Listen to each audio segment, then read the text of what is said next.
겨울의 베네치아는 일찍부터 상점이 문을 닫고 고요해집니다. 오후 5시면 먼 바다로 해가 넘어가고 미로 같은 골목길은 어둑어둑해지죠. 바닷물이 넘쳐서 광장에 물이 차오르기도 합니다. 오늘은 일찍 숙소로 돌아와 저녁을 만들어 먹었습니다. 리알토 시장에서 사온 신선한 해산물로 알리오 올리오 파스타를 만들고 싱싱한 새우 위에 소금만 살짝 뿌려서 구웠는데 세상에 얼마나 맛있게요. 뽀득뽀득 소리가 나게 설거지를 해놓고 맥주를 한 캔 따서 운하가 보이는 창가에 앉았습니다. 좁은 운하를 따라 흐르는 물소리가 아주 가깝게 들려옵니다. 숙소 창가 바로 아래 곤돌라가 잡힐 듯 지나다니는 운하가 있습니다. 저녁 무렵까지도 뱃사공들이 부르는 노랫소리와 연주가 떠들썩하게 들려오더니 지금은 가로등 불빛만 잔잔히 흔들리고 있네요. 건너편엔 낡은 벽돌이 떨어져 나간 붉은 벽돌집들이 물 위에 떠있는 채로 쭉 늘어서 있습니다. 섬처럼 바다 위에 집을 짓고 그 위에서 잠이 들다니 놀랍지 않나요? 창문만 열면 바다, 문만 열고 나가면 바다. 어딜 걷든 바다 냄새를 맡으면서 산책할 수 있고 어디서든 바다를 보면서 커피를 마실 수 있습니다.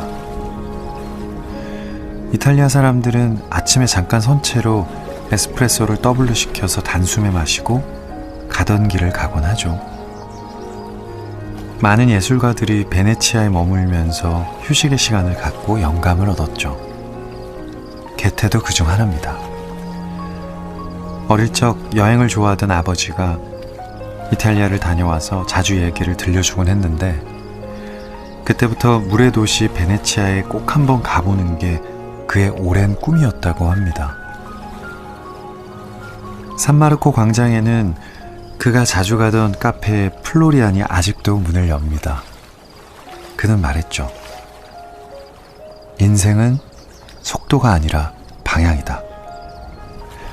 잠시 삶의 속도를 늦추고 어디로 가야 할지 삶의 방향을 생각해 봅니다. 시간이 멈춘 듯 그가 살던 시대의 모습을 그대로 간직하고 있는 이곳 베네치아에서 그의 여행길 이야기를 들려줄게요.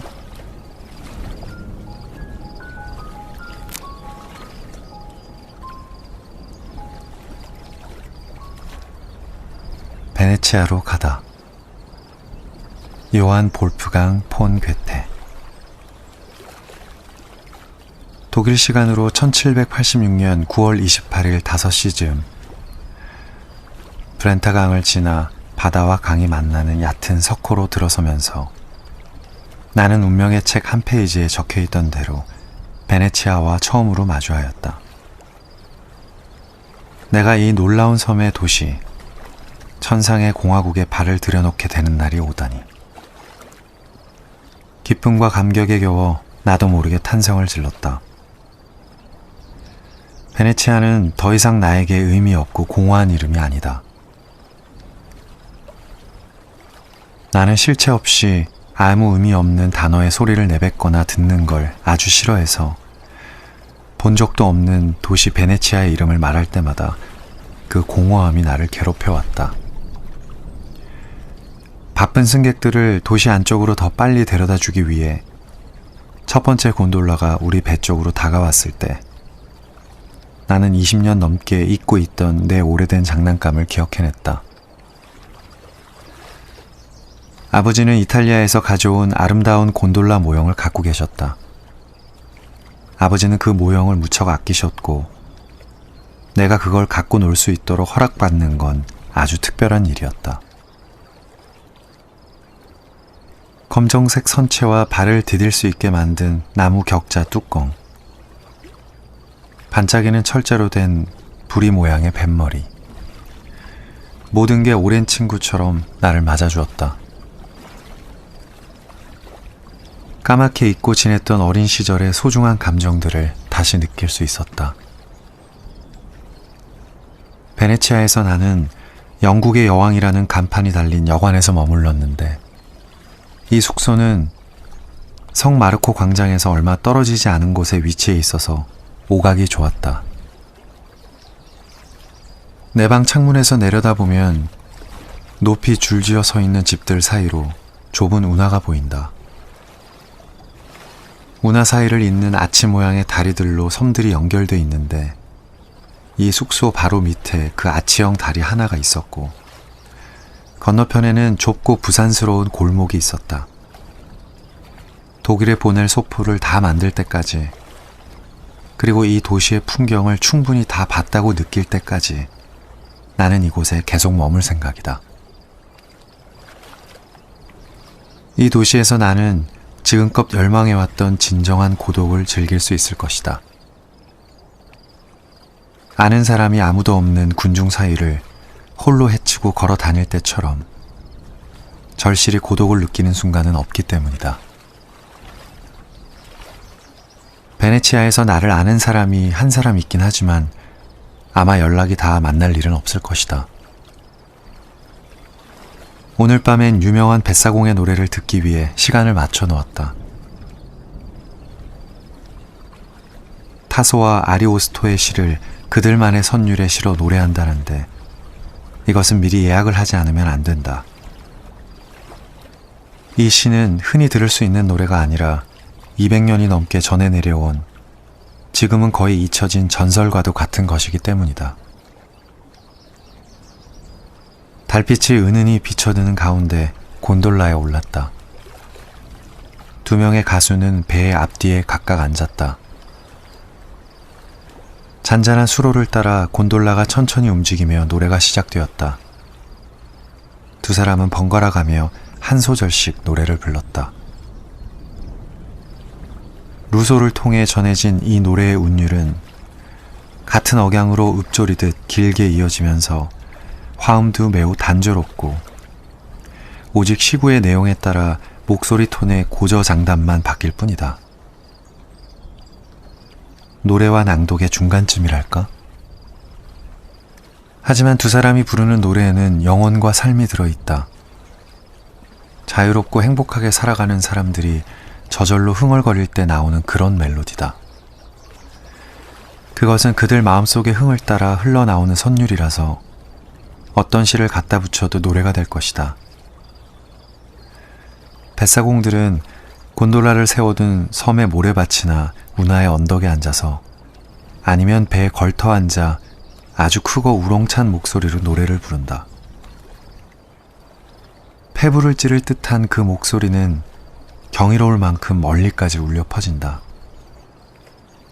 거울처럼 고요하고 잔잔한 수면을 따라 노랫소리가 퍼져나가면 멀리 떨어져 있던 다른 뱃사공 중에 가사를 잘 이해하고 있는 사람이 이어지는 식으로 노래를 불러 화답한다. 그렇게 서로의 메아리가 되는 것이다. 그들은 지칠 줄 모르고 밤새도록 노래를 이어간다. 노래를 주고받는 사람들이 멀리 떨어져 있을수록 듣는 사람의 감탄은 더해진다. 이 노래를 듣기 가장 좋은 장소는 두 뱃사공의 중간쯤이다. 내가 노래를 잘 들을 수 있도록 그들은 주데카 섬의 두둑 위에 날 내려주었고 두 사람은 운하 주변의 각기 다른 곳에 자리를 잡았다. 노래가 시작되고 나는 둘 사이를 오가며 노래를 들었다. 멀리서 전해지는 노랫소리가 어떻게 들리는지 직접 듣고 싶었다.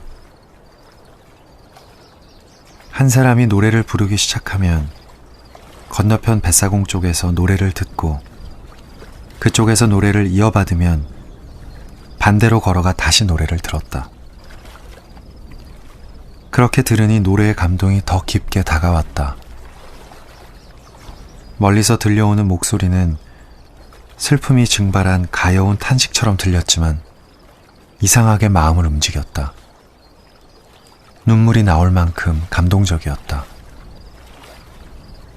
이토록 마음을 울리다니 놀라웠다. 내 기분 탓에 유독 그렇게 느끼는 건가 싶었는데 곁에 있던 나이든 뱃사공도 그랬다.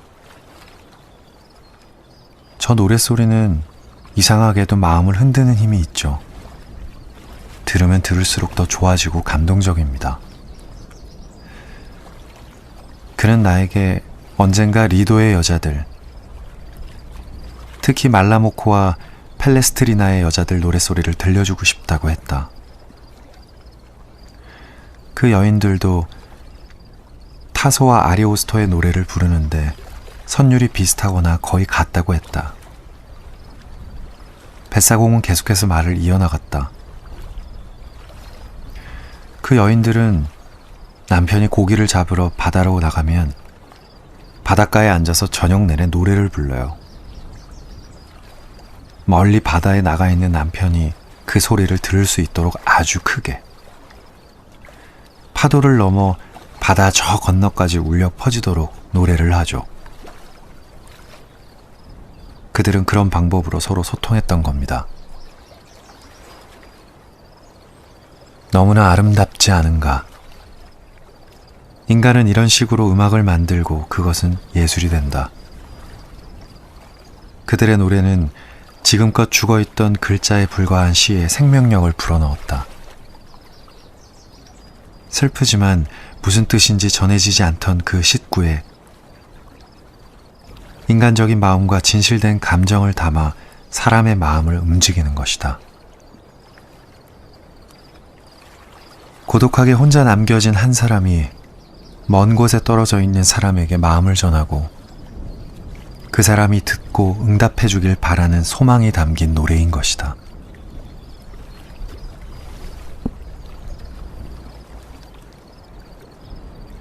문득 서로 만나지 않아도 어디엔가 있으니까 그걸로 됐다.